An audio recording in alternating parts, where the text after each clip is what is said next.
वन्दे बोधमयं नित्यं गुरुं शङ्कररूपिणम्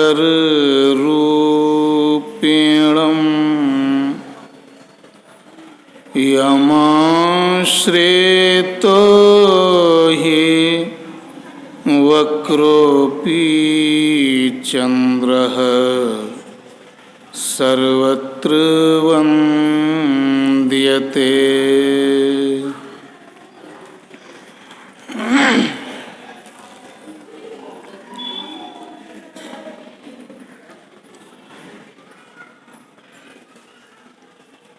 ब्रह्मद्रष्टा महर्षि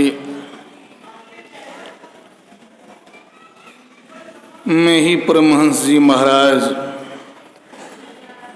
के श्री चरणों में सत सत नमन। इस आश्रम में विराजमान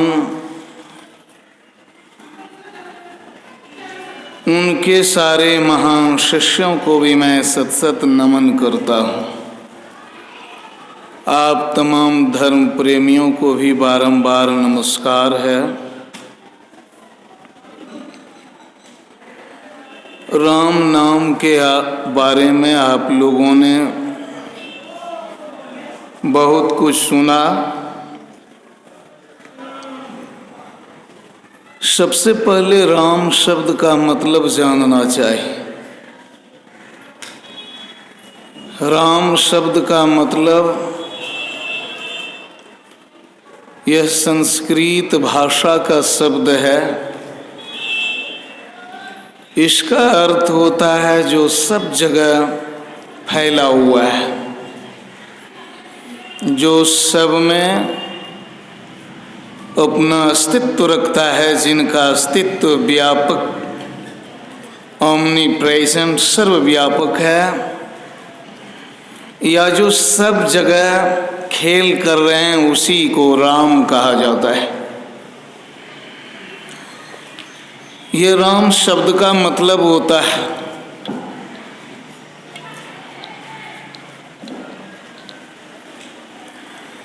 तो जो सब जगह फैला हुआ है,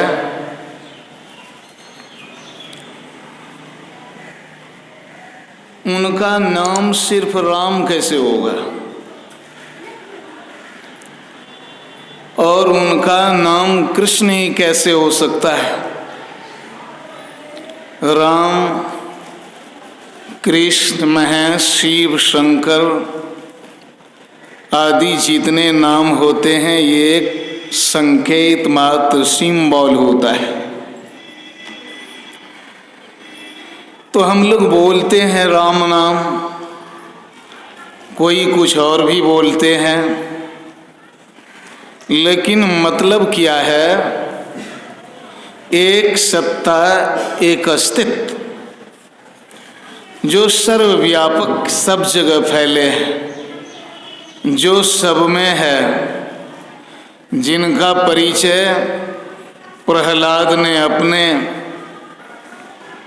खतरनाक डेंजरस बाप हिरण्यकशिपु को दिया था इंट्रोडक्शन। हम में, तुम में, खड़ग खम्भ में सब जगह रहने वाला, उसी को राम कहते हैं और उसी को विष्णु भी बोला जाता है। विष्णु का भी मतलब होता है जिनका प्रवेश, जिनकी एंट्री सब में है, उसी को विष्णु कहा जाता है। और वही राम भी कहा जाता है। तो राम शब्द का यह मतलब होता है, राम कोई स्त्री और पुरुष नहीं है। राम एक शक्ति है, एक सत्ता है, ज्ञान है, चेतना है, और उसी को मॉडर्न साइंस में, आधुनिक विज्ञान में कॉन्शसनेस बोला जाता है। उसी को एनर्जी भी कहा जाता है, बहुत सारे नाम दिए जाते हैं। तो कहते हैं वही राम जो सर्वव्यापक है, उनका नाम यदि जपा जाए तो फिर सारे पाप खत्म हो जाएं और हमारे भीतर और बाहर जो अंधकार है वह भी खत्म हो जाए और ऐसा प्रकाश हो कि दोबारा अंधकार न होगा। लेकिन एक बात, जो कोई चाहे नाम सो नाम अनाम है, लिखन पढ़न में नाही निअक्षर काम है। संत पलटू साहब कहते हैं कि उस राम की यदि बात करते हैं तो उस राम का नाम ही नहीं है, वह अनामी है। और नाम यदि है भी, यदि कोई शब्द का प्रयोग भी करते हैं तो वह संकेत मात्र है, वह सब कुछ नहीं है, वह राम वास्तव में नहीं है। जिस राम की बात हो रही है, पलटू साहब तो आगे बढ़कर यहाँ तक कहते हैं, कैतिक जुग गए बीत, माला के फेरते छाला परी गए जीव, राम के टेरते। कितने युग बीत गए माला के मनकों के साथ राम राम को बोलते हुए, जीव में छाला पड़ गया, मतलब हमारी जीभ खराब हो गई, लेकिन बात नहीं बनी। मतलब ये राम राम राम जो शब्द है, यह राम शब्द भी काफी नहीं है। वही संत तुलसीदास जी महाराज कहते हैं, 14 4 अष्ट 10 रस समझब भरपूर, नाम भेद जाने बिना सकल समझ महदूर।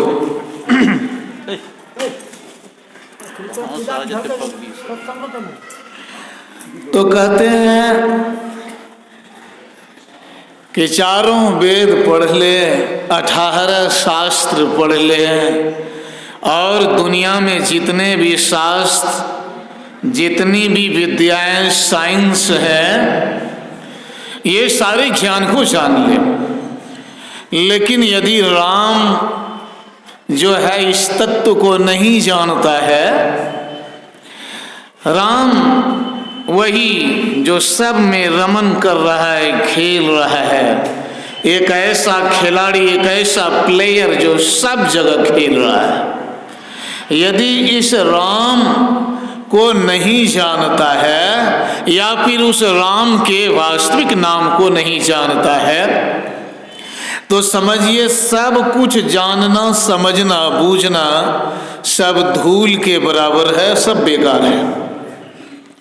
तो ये राम नाम वास्तव में है क्या? क्या है राम नाम? क्या ये राम राम बोलना ही राम राम है, या और भी कोई बात है?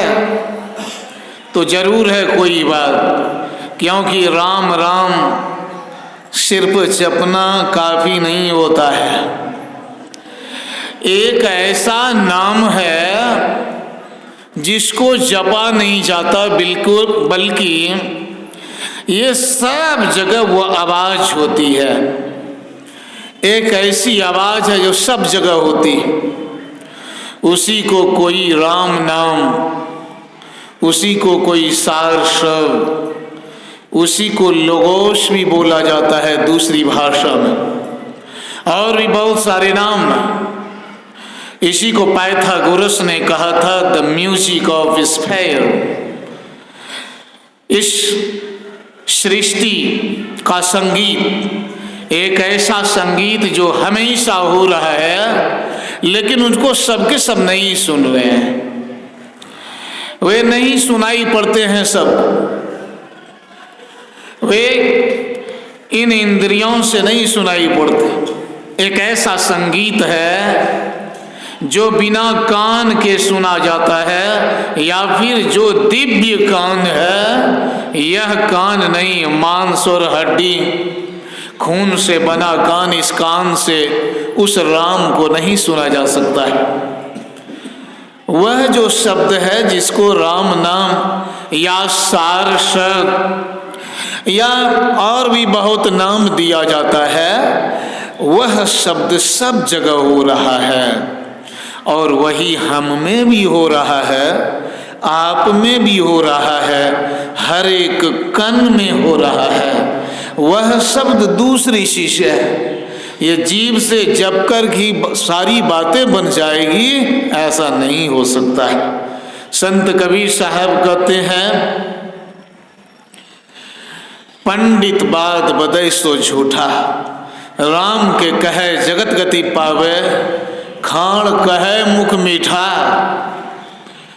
पावक कहे पाँव जो डाहे, जल कहे तृषा बुझाई, भोजन कहे भूख जो भांजे तो दुनिया तरी जाई। संत कबीर साहब कहते हैं कि बहुत लोग कहते हैं कि राम राम बोलोगे तो तर जाओगे, मतलब दुख को पार कर जाओगे, क्रॉस कर जाओगे दुख के समुद्र को। लेकिन मैं कह रहा हूँ कि ये जो बोलने वाले हैं ये झूठी बात बोलते हैं। इस राम नाम के बोलने से ही या इतना ही मात्र जप करने से कोई दुख के सागर को पार नहीं कर सकता है। यदि ऐसा होता तो फिर आग बोलते तो पैर में जलन पैदा हो जाती, यदि भोजन बोलते तो भूख हमारी चली जाती, और पानी बोलते तो हमारी प्यास खत्म हो जाती। लेकिन ऐसी बात नहीं है। तो वही बात है, ये राम नाम जो है, राम नाम को आप कृष्ण नाम भी बोल सकते हैं, ईश्वर नाम बोल सकते हैं, परम शब्द बोल सकते हैं, डिवाइन वर्ड बोल सकते हैं, बहुत सारे नाम आप कह सकते हैं। लेकिन वह ऐसा संगीत है जो हम आप में लगातार हो रहा है, और वह ये रुआकार मोर राम नहीं है, बल्कि वह राम तत्व है, वह आवाज है जो दूसरी ही है कुछ, जो कि आदमी ध्यान करके सुनता है।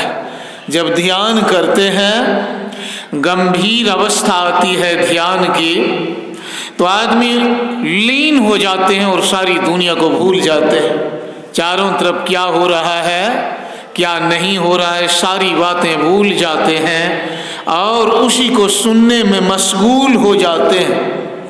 तो वो एक दूसरी चीज होती है, राम नाम एक दूसरी ही चीज होती। और भी एक बात आती कि बहुत तो कहते हैं राम नाम जो है यह कोई नाम ही नहीं है।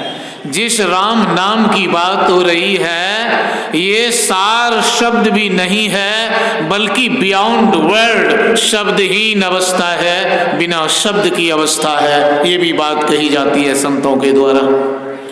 मतलब क्या है, वो राम नाम जो सूक्ष्म से सूक्ष्म है वह मात्र आवाज ही है, ऐसी बात नहीं है। जो आप लोग सुना करते हैं वह मात्र साउंड है, ऐसी बात नहीं है, बल्कि वह ऐसा तत्व है जो आवाज का रूप ले लेता है, वही प्रकाश का रूप ले लेता है, और वही शब्द कहिए या शब्दहीन तत्व सारी सृष्टि का रूप ले लेता है। वही है राम नाम, जिसको जानने के बाद, जिसको समझने के बाद, या जिसमें अपने आप को लगा देने के बाद आदमी सारे दुखों से मुक्त होता है। वरना राम नाम मात्र बोलने से हमारी तकलीफें खत्म नहीं हो सकती, हमारी चिंताएं नहीं जा सकती हैं, बल्कि हमको गहराई से जानना पड़ेगा राम तत्व को। संत कबीर साहब कहते हैं,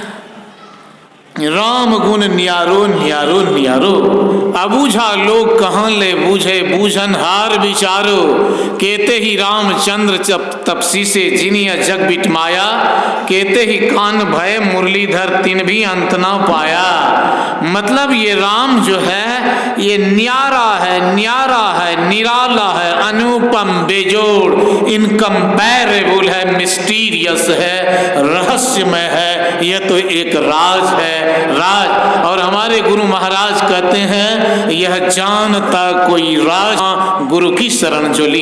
इस राज, इस रहस्य मिस्ट्री को वही जानता है जो इस राज के जानकार होते हैं, और वही राज के जानकार को सदगुरु बोला जाता है। तो वही राजनाम सदगुरु की शरण में जब आप जाएंगे तब नाम के भेद को जान पाएंगे कि नाम क्या होता है, वर्णात्मक, श्रवणात्मक, ध्वन्यात्मक, इन सारी बातों को जानना होता है। तभी जब हम लोग सच्चे गुरु की शरण में जाते हैं या महान गुरु के महान शिष्य की शरण में जाते हैं, तब हम उस राम नाम को जान सकते हैं, वरना ऐसे नहीं जाना जाता है। तो साधारण ढंग से जो राम नाम की बात होती है ये दूसरी बात है, और असाधारण बात जो है वह जाना जाता है बैठ करके, ध्यान करके, अनुभव करके, बोल करके कोई राम तत्व को नहीं जान सकता है। तो हमें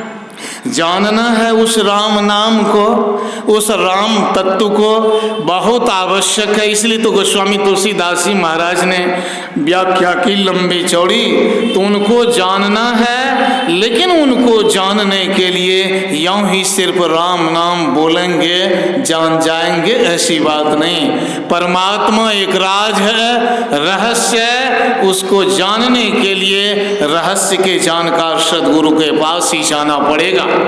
मैं राम तीर्थ की बात कहा करता हूँ। राम तीर्थ कहा करते थे, God is not a miss, A mister, A mistress but a mystery. वह परमात्मा लड़का नहीं, लड़की नहीं, औरत मर्द नहीं है, वह राज है। जब परमात्मा राज है तो उनका नाम भी राज जरूर रहस्य होगा।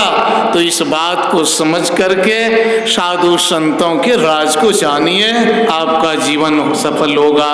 यही मैंने आप लोगों की सेवा में कहा। सबको मेरा बारंबार प्रणाम है। बोलिए श्री सद्गुरु।